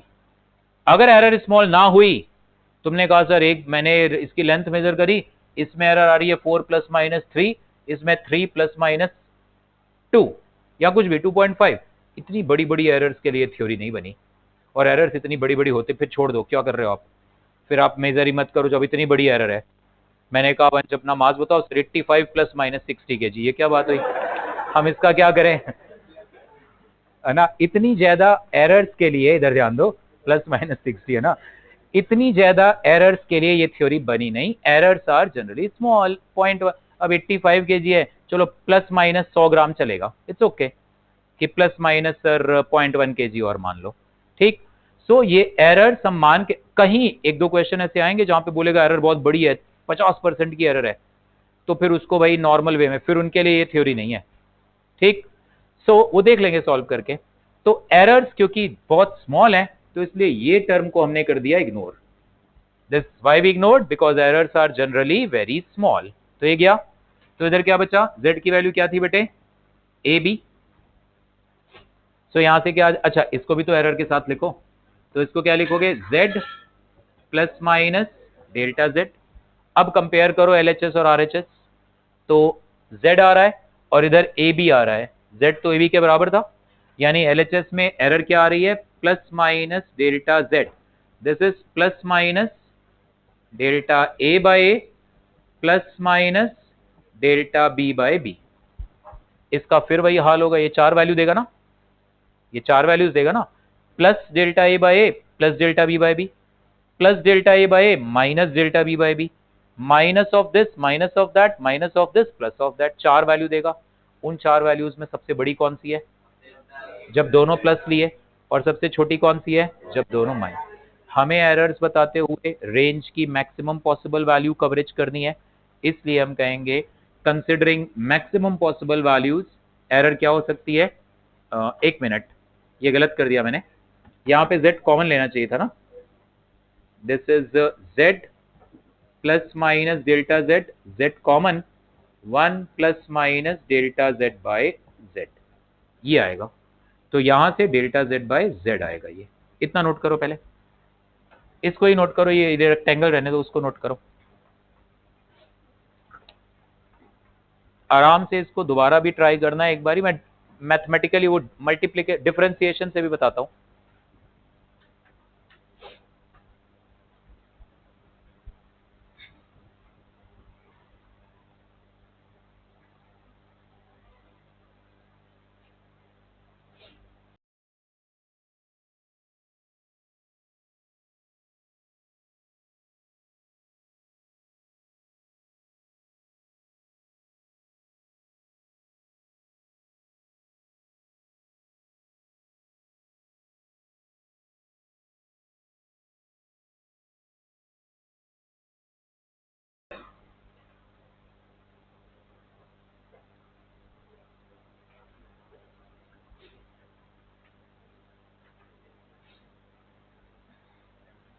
इस स्टेप के बाद लिखो आगे, considering maximum and minimum possible value of above expression, considering maximum and minimum possible value of above expression,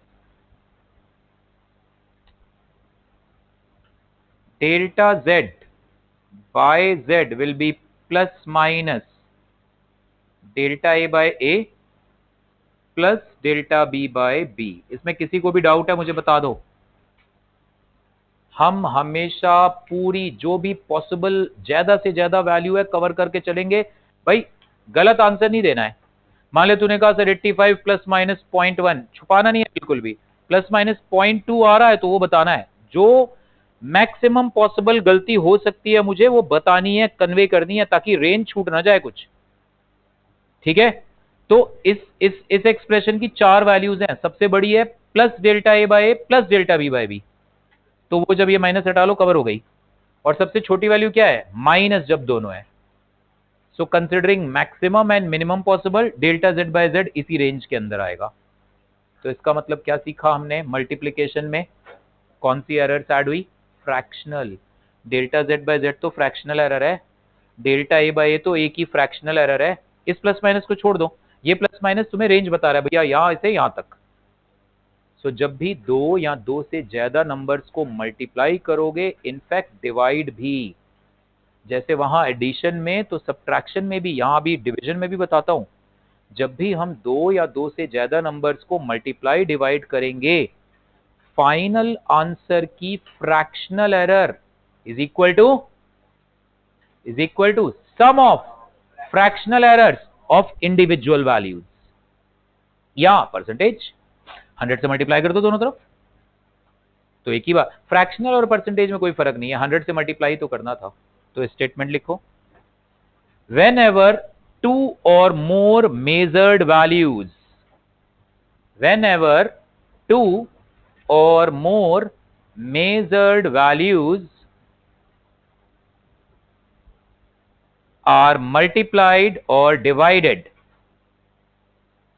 whenever two or more measured values are multiplied or divided, Shivansh बेटा speed थोड़ी, then percentage error,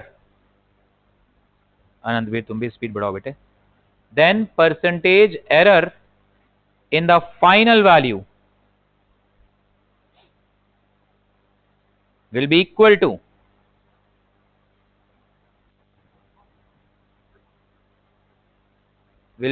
to sum of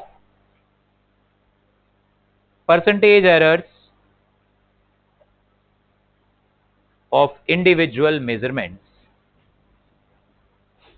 will be equal to sum of percentage errors of individual measurements। ठीक है, जैसे ये example, area is length into width, तो area तो निकाल लो कितना आ गया, 4 और 3 12 आ गया। इसको मल्टीप्लाई किया है तो मल्टीप्लीकेशन में कौन सी एरर्स ऐड होती हैं, फ्रैक्शनल या percentage. So delta A by A कितना आएगा, delta L by L plus delta B by B, plus minus बाद में लास्ट में लगा ही देंगे, है ना। ये प्लस माइनस अभी मैं नहीं लिख रहा भाई, this equal to this plus minus last में लगा देंगे। प्लस माइनस बस वही बता रहा है इतना ज्यादा या उतना कम। ठीक, सो एरिया की fractional error is equal to length की, और क्योंकि लेंथ और विड्थ मल्टीप्लाई हुए थे तो इनकी फ्रैक्शनल एरर्स जोड़ेंगे। अगर ये ऐड हो रहे हैं तो सीधे एब्सोल्यूट एरर्स जोड़ो, अगर ये मल्टीप्लाई हो रहे हैं तो फ्रैक्शनल जोड़ो। ठीक, ये कितना आ जाएगा, delta L by L 0.2 upon 4, delta B by B क्या आ जाएगा 0.6 upon 3, this is equal to delta A by A कितना है 12, यहां से डेल्टा ए निकाल लेंगे। ठीक है, बस हो जाएगा क्वेश्चन। फिर हमारा फाइनल आंसर क्या आएगा, A plus minus delta A, that's all. Plus minus मैंने लास्ट में लगा दिया, मेरे को एब्सोल्यूट एरर बतानी थी। तुम कहोगे नहीं नहीं सर परसेंटेज बताओ, इसी को 100 से मल्टीप्लाई कर दो, फिर ए की वैल्यू मुझे नहीं चाहिए 12 ना, मेरे को तो delta A by A into 100 चाहिए था ना, परसेंटेज एरर। तो परसेंटेज एरर बता दो क्या है, क्लियर है, नोट करो इसको।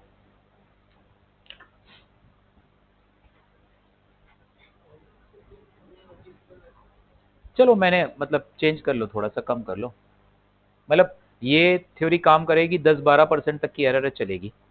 ये कितनी आ रही है 0.6 अपॉन 3 इंटू 100, 0.6 अपॉन 3.2, 20% की एरर काफी ज्यादा है ना, बट इट्स ओके, वो मैंने रैंडमली लिख दिया था। एरर जनरली होती है क्या 2-4-5%।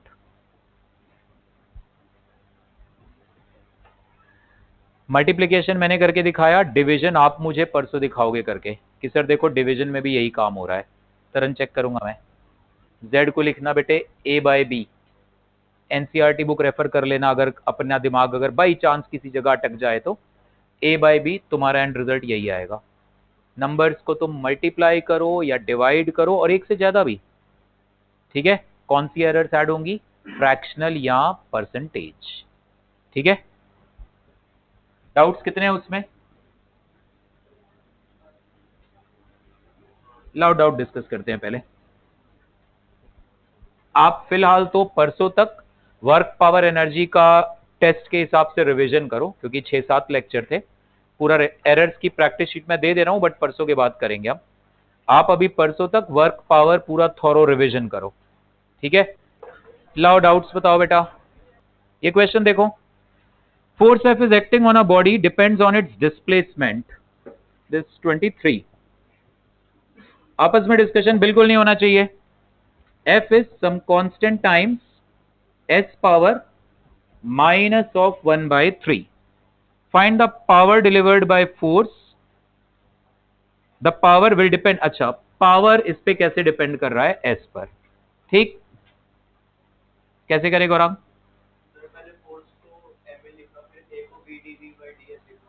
बिल्कुल, आप अपने आप करो। आप फोर्स को लिखो एम ए, एम तो कांस्टेंट है, ए को लिखो V D V by D S, तो वी और एस में रिलेशन आ जाएगा। उसके बाद power is F V. F कैसे डिपेंड कर रहा है पता है, वी कैसे डिपेंड कर रहा है ढूंढ लोगे, एफ और वी का प्रोडक्ट चेक कर लो कैसे डिपेंड कर रहा है। मेरे ख्याल से वी में आएगा एस पावर +1/3, और ये एस पावर -1/3, वो आएगा +1/3। अब ये सब काम नहीं करोगे तो कहानी की तरह जाएंगे। They need your time, your concentration. ये थोड़ा ना क्लास में हो गया खत्म। मैं क्लियर बोल रहा हूं, ये मुझे 40 के 40 साफ साफ सॉल्व देखने हैं हर एक के परसों, नहीं तो मैं क्लास से बात, कोई एक्सक्यूज नहीं सुनूंगा मैं। मुझे ये प्रॉब्लम थी, मुझे वो प्रॉब्लम थी, कोई एक्सक्यूज नहीं। शिवांश नहीं करे होंगे ना पक्का? मैं गारंटी दे रहा हूं नहीं करे होंगे। नेक्स्ट कौन सा? 21।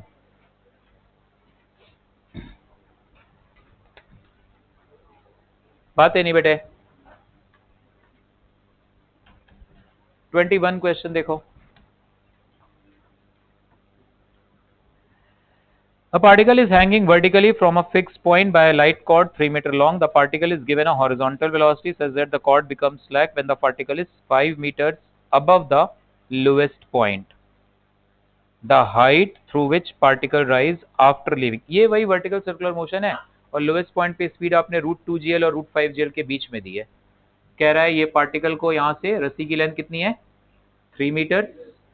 यहाँ से ये पार्टिकल चला, सर्कल में घूमता घूमता यहाँ जब पहुंचा था, इसकी हाइट ये 3 मीटर, और ये हाइट कितनी थी? 2 मीटर, ये 3 है, ये एंगल थीटा। इस जगह पे रस्सी का टेंशन खत्म हो गया, यानी साइन थीटा कितना है यहाँ पे? 2 है। ये तो वो स्टैंडर्ड एंगल आ रहा है शायद, साइन थीटा 2/3 आया हुआ है। एनीवेज, कह रहा है लोएस्ट पॉइंट से 5 मीटर ऊपर जाके रस्सी यहाँ स्लैक हो गई, तो इस जगह पे तुम स्पीड निकाल लो v। लोएस्ट पॉइंट पे स्पीड u गिवन है क्या? नहीं गिवन है। फिर तुम्हें सॉल्व करना पड़ेगा थोड़ा सा इसको। तुम्हें पहले यहाँ चेक करना पड़ेगा, ये थीटा है, ये mg है, ठीक है। सो mg, ये इधर कंपोनेंट क्या आएगा? mg साइन थीटा आएगा ना।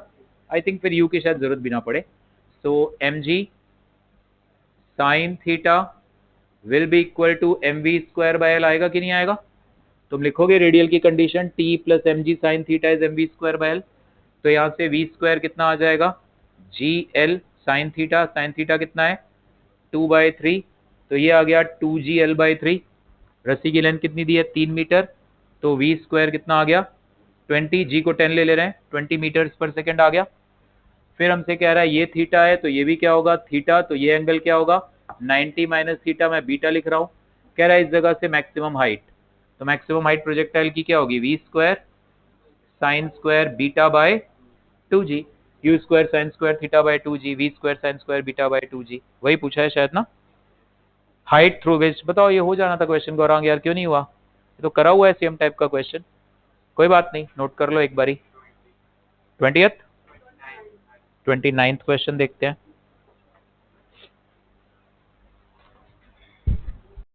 सोचो आपने उस क्वेश्चन को कैसे करा, उस पर दिमाग लगाओ। ये बिल्कुल ऐसा क्वेश्चन है, देखना इधर, जैसे ये स्प्रिंग था, ये ब्लॉक था, मास m, स्प्रिंग का स्प्रिंग कांस्टेंट k। यहां से हमने इसको सडनली छोड़ा था, जब तक mg स्प्रिंग फोर्स से बड़ा था ये एक्सेलरेट हुआ, उसके बाद ये रुका नहीं। mg इक्वल टू kx पे इसके पास क्या आई थी? स्पीड, सबसे तेज, याद आ रहा है? उसके बाद ये रिटार्ड होके रुका था, याद आ रहा है? ये नहीं कहना सर जहां पे फोर्सेस बैलेंस, भाई एक तरफ कांस्टेंट फोर्स है, एक तरफ फोर्स लीनियरली बढ़ेगा। ये mg कांस्टेंट फोर्स है, एफ रख दीजिए वहां पे। ये mg कांस्टेंट फोर्स है, ये फोर्स लीनियरली बढ़ता जाएगा। जब mg और kx बराबर होंगे उस वक्त इसका एक्सेलरेशन 0 आएगा, स्पीड आएगी सबसे तेज, उसके बाद और नीचे भाग के फिर रुकेगा ये। ठीक, यहां ये क्वेश्चन भी ऐसा ही है। ये एक स्मूथ स्फीयर है, शेल, अंदर एक ब्लॉक रखा है, ऐसे अंदर ऐसे वर्टिकल सर्कल में घूम सकता है। तुम स्पीड देते हो वही √2 g r या √5 g r वगैरह, तो वो वर्टिकल सर्कुलर मोशन है। हमने स्पीड नहीं दी इस बारी, हमने a block of mass m is placed inside a smooth hollow cylinder of radius r। ये चाहे सिलेंडर हो चाहे हॉलो स्फीयर हो, एक ही बात है। आप सिलेंडर भी इट्स द सेम, इसने तो सर्कल में ही घूमना है ना। So is kept initially system. Now cylinder is given a constant acceleration 2g, maximum angular displacement of the block with the vertical. अब तुमने इसको एकदम से इधर चला दिया with an acceleration 2g, ऐसे, तो कह रहा है ये बताओ कितना मैक्सिमम डिस्प्लेस करके ऊपर तक जाएगा। तो कहीं ना कहीं ये क्वेश्चन और ये क्वेश्चन सिमिलर है। इस क्वेश्चन में एकदम से एक फोर्स आ गया था mg नीचे की ओर, और ये धीरे धीरे बढ़ता गया था। यहाँ पे अब इसके फ्रेम से काम करो, नॉन इनर्शियल फ्रेम से। इसके फ्रेम से देखोगे, from the frame of reference of cylinder, इस पे एक बैकवर्ड फोर्स तुमने लगा दिया है 2mg, बैकवर्ड फोर्स। ठीक है, तो होगा क्या, ये भागेगा, ये यहां कहीं पहुंचेगा, यहां कहीं पहुंचेगा, अलग से डायग्राम दिखाता हूं, ऐसे सर्कल में घूमता घूमता यहां कहीं पहुंचेगा। इसको ऊपर कौन खींच रहा है, स्यूडो फोर्स 2mg का, ये सर्कल का सेंटर है, स्यूडो फोर्स 2mg का कंपोनेंट ऊपर की ओर इसको खींच रहा है, और रोकेगा कौन, वेट का कंपोनेंट नीचे की ओर। जब तक स्यूडो का कंपोनेंट वेट के कंपोनेंट से बड़ा है ये एक्सेलरेट करेगा। जिस जगह पे स्यूडो का कंपोनेंट और वेट का कंपोनेंट बराबर, उस जगह पे ये रुकेगा नहीं, उस जगह पे स्पीड सबसे तेज होगी। मैं बार बार बोल रहा हूं, इन पे दिमाग नहीं दोगे, ऐसे ही गलतियां करते रहोगे। स्पीड मैक्सिमम मतलब एक्सेलरेशन 0। जिस जगह पे इस स्यूडो का कंपोनेंट ऊपर टेंजेंशियल और वेट का कंपोनेंट नीचे टेंजेंशियल बराबर, उस जगह पे स्पीड सबसे तेज। ये कह रहा है मैक्सिमम कितना ऊपर गया था, मैक्सिमम एंगुलर डिस्प्लेसमेंट। इसके बाद ये और ऊपर जाएगा। अब स्यूडो का कंपोनेंट ग्रेविटी के कंपोनेंट से छोटा पड़ जाएगा और धीरे धीरे ये रुकेगा। लेट्स से ये इस जगह पे आके रुका, तो शुरू में भी इसकी स्पीड 0 थी, अभी फिर से 0 है। तो इस जगह से इस जगह तक, यहां से यहां तक, अच्छा क्वेश्चन है ये, work done by all the forces 0 concept में लगाऊंगा, चेंज इन काइनेटिक एनर्जी। यहां से यहां तक देख, नॉर्मल फोर्स तो काम करेगा नहीं, वो हमेशा मोशन के परपेंडिकुलर है। स्यूडो काम करेगा और ग्रेविटी काम करेगा। स्यूडो भी कांस्टेंट है, ग्रेविटी भी कांस्टेंट है, याद करो। और कांस्टेंट फोर्स का वर्क डन ढूंढना तो बड़ा आसान होता है, it is equal to force into displacement in the direction of force. ये यहां से यहां थीटा एंगल घुमा स्यूडो के डायरेक्शन में, ये डिस्प्लेसमेंट क्या है, r sin थीटा। तो स्यूडो फोर्स ने कितना वर्क किया, 2mg into r sin theta. Gravity के डायरेक्शन में यहां से यहां जाते जाते ये डिस्प्लेसमेंट है कितना, r minus r cos theta, और निगेटिव वर्क किया mg r 1 minus cos theta, this is equal to 0, यहां से थीटा आ जाएगा। ठीक, mg r को कॉमन लेके हटा दो क्योंकि राइट हैंड साइड 0 है। क्या बचेगा, ये 2 sin theta minus 1 plus cos theta equal to 0, यानी 2 sin theta plus cos theta equal to 1। इसको कैसे सॉल्व करते हैं, 2 sin theta plus cos theta equal to 1 को कैसे करेंगे solve, under root 2 square plus 1 square से मल्टीप्लाई डिवाइड करो। ये कई जगह आएगा, a sin theta plus b cos theta. कैसे सॉल्व करते हैं सीखो, मैथ्स में सीखा होगा शायद, तो फिर क्यों नहीं कर रहे। Under root 2 square plus 1 square क्या आएगा, √5, √5 से मल्टीप्लाई डिवाइड, दोनों तरफ मल्टीप्लाई कर, डिवाइड, दोनों तरफ डिवाइड करो।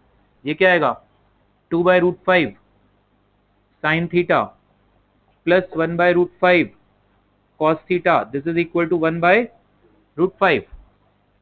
ये आया, under root 2 square plus 1 square से डिवाइड किया दोनों तरफ। नाउ ये अगर राइट एंगल ट्रायंगल है, ये एंगल अगर है अल्फा, है ना, थीटा तो था ही, अल्फा, ये है 2, ये है 1, ये कितना आएगा, √5। 2/√5 को क्या लिख सकते हो, साइन अल्फा, है ना। यहाँ साइन थीटा कॉस अल्फा करना चाहते हो तो इसको 2 ले लो, इसको, उससे कोई फर्क नहीं पड़ता।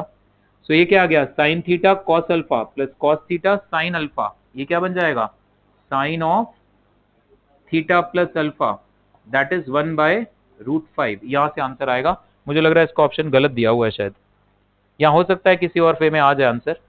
इसको सॉल्व करो एक बारी, इसको सॉल्व करो, हो सकता है tan इनवर्स में बने हमारा आंसर। और ये एंगल कहां से पूछा है, अच्छा विद द वर्टिकल बोला था, ये हमने हॉरिजॉन्टल से निकाला है। इसने बोला है what is the displacement from the vertical, vertical से ही तो लिया है ना, the maximum angular displacement of the block, हाँ वर्टिकल से ही तो लिया है, सही है, थीटा। नोट करो इसको, मैं आंसर एक बार क्रॉस चेक कर लूंगा इसका, नोट तो करो पहले इसको। जिस जगह पे जाके ये रुकेगा उस जगह पे angular displacement will be maximum. ये मत कहना जिस जगह पे फोर्सेस बैलेंस होंगे, फोर्सेस बैलेंस वाली जगह पे एक्सेलरेशन 0 है, वहां पे स्पीड सबसे तेज होगी। दे दे बेटे शीट्स।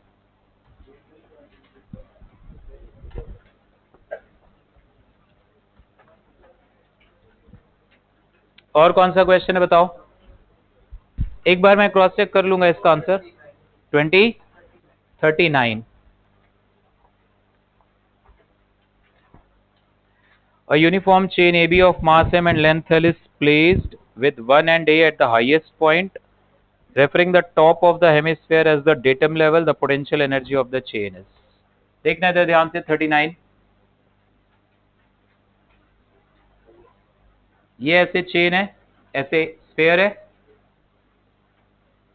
इस स्फेयर पर ये चेन ऐसे रखी हुई है, बातें नहीं आपस में बिल्कुल भी, सामने ध्यान दो बेटे, ये चेन ऐसे पड़ी है L लेंथ की, कह रहा है इसकी पोटेंशियल एनर्जी बताओ, इस जगह को रेफरेंस लेते हुए, इसको, ये रेफरेंस लाइन है, this is the reference line, potential energy बताओ। हमने सीखा है अगर कोई लीनियर टाइप ऐसे ऑब्जेक्ट था, पोटेंशियल एनर्जी बताने के लिए हमने इसके सेंटर की हाइट देख ली थी। इस तरह की आर्क का सेंटर तो यहां कहीं लाई करेगा, that is called centre of mass. तो कोई बात नहीं है, इंटीग्रेशन पे जाना पड़ेगा, इसके छोटे छोटे टुकड़े करेंगे, DM DM DM DM DM. Linear object है तो लीनियर वेरिएबल्स लेते हैं, एक्स दूर डीएक्स टुकड़ा। एंगुलर वेरिएबल है तो एंगुलर ऑब्जेक्ट ऐसे है तो एंगुलर वेरिएबल्स लेके चलेंगे हम। यहां से ये टोटल एंगल यहां तक आना है, टोटल एंगल कितना बनेगा, theta not L by R. Chain की लेंथ L दे रखी है, अगर चेन की लेंथ L है, रेडियस R है, तो ये पूरा एंगल कितना आएगा, L बाय आर। आप यहां से एक जनरल एंगल थीटा पे जाओ, ये छोटा सा टुकड़ा लो, ये इंटीग्रेशन सीखना, ये बहुत बार काम आएगा आगे भी। ये बहुत इनफाइनाइटली स्मॉल एंगल है, ये this angle is theta and this infinitely small angle is D theta. ये नहीं, ये छोटा वाला एंगल। बेसिकली ये दो लाइनें नहीं है, एक ही लाइन है, एक ही लाइन है, वो तो दिखा रहे यार, ये इनफाइनाइटली स्मॉल है तो लाइन तो एक ही होगी, ठीक।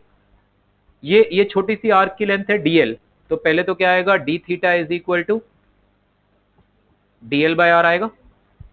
This angle is equal to arc upon radius, तो इस छोटे से टुकड़े की लेंथ क्या आ जाएगी, DL is equal to R D theta. इसका मास निकालो यूनिटरी मेथड से, पूरी चेन की लेंथ एल, तो मास कितना है m, क्वेश्चन गिवन है, a uniform chain A B of mass m and length L, length L तो मास m, यूनिट लेंथ तो मास कितना m by L, DL length तो मास कितना m by L into DL, ये आ जाएगा m by L into DL, कितना आ जाएगा आर डी थीटा। ये आ गया मास, ये मास आ गया उस छोटे से टुकड़े का, this is equal to DM, छोटे से टुकड़े का मास आ गया। क्या ढूंढना है मुझे, क्या ढूंढना है सात्विक, क्या ढूंढ रहे हैं, इस पूरी चेन की पोटेंशियल एनर्जी। इंटीग्रेशन बड़ा थॉरो क्लियर होना चाहिए आपके दिमाग में। हम क्या ढूंढ रहे हैं गीतांश, पूरी चेन की पोटेंशियल एनर्जी कैसे मिलेगी, छोटे छोटे पार्टिकल्स की पोटेंशियल एनर्जीज को ऐड कर करके। किसका इंटीग्रेशन करना है, छोटी छोटी पोटेंशियल एनर्जीज का। ऐसे अपने आप से सवाल किया करो, most of the time physics में तुम्हें पता रहेगा यार ये हम किसको इंटीग्रेट कर रहे हैं। इंटीग्रेट कर रहे हैं मतलब क्या, ऐड कर रहे हैं। अपने आप से सवाल करो ना, मैं किस फिजिकल क्वांटिटी को ऐड कर रहा हूं, मुझे इस चेन की पोटेंशियल एनर्जी चाहिए, मैं इसके इस तरह के छोटे छोटे छोटे छोटे सारे टुकड़ों की पोटेंशियल एनर्जी निकाल के जोड़ दूं। It's like this. ये रेफरेंस है बेटे, ये रेफरेंस लाइन है। एक पार्टिकल यहाँ पे है m1, एक यहाँ पे है m2, एक यहाँ पे है m3। क्या करोगे potential energy, m1gh1 minus m2gh2 minus m1gh1 minus m3gh3 जोड़ोगे ही ना।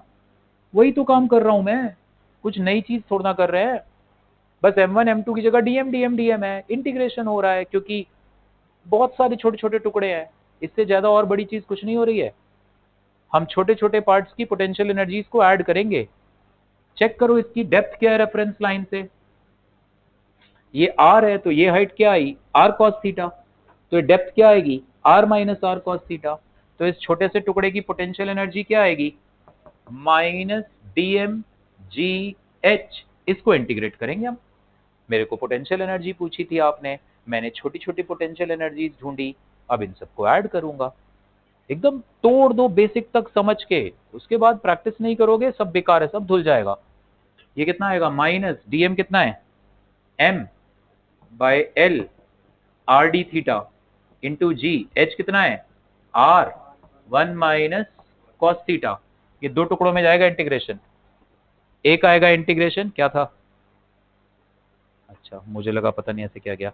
एक इंटीग्रेशन आएगा सिर्फ डी थीटा का, पहले वाले टर्म में सिर्फ डी थीटा, डी थीटा का इंटीग्रेशन क्या होगा थीटा, और थीटा पे लिमिट्स क्या आएंगी 0 से थीटा नॉट। और दूसरा इंटीग्रेशन आएगा cos theta D theta, cos theta का इंटीग्रेशन कबीर मन तो ये ना, मतलब नहीं आंसर मिले ना बाहर, क्योंकि ये ऐसी चीजें नहीं है कि तुम लोग दिमाग नहीं, लापरवाही। कॉस थीटा का integration sine theta, sine theta का integration minus cos theta, cos theta का इंटीग्रेशन आएगा साइन थीटा, लिमिट्स आएंगी 0 से थीटा नॉट, तो आएगा sine theta naught minus sine 0। Theta naught को रख दोगे l बाय आर, आंसर आ जाएगा। ठीक है, नोट कर लो इसको भी। चलो बाकी मैं परसों डिस्कस करूंगा। आप वर्क पावर एनर्जी पूरा रिवाइज करोगे और ये 40 तक सबके होने चाहिए। जो नहीं हुआ है वो पूरा इस पेज वहां पे छूटा हो, और जितना हुआ है उतना वहां देखूंगा मैं कितना हुआ है। मजाक में नहीं निपटा देना ऐसे, और गंदा काम बिल्कुल नहीं करना है, साफ साफ एकदम। ठीक है, ये मॉड्यूल किसका है बता दूंगा बेटे, जो 2-4 रह गया परसों।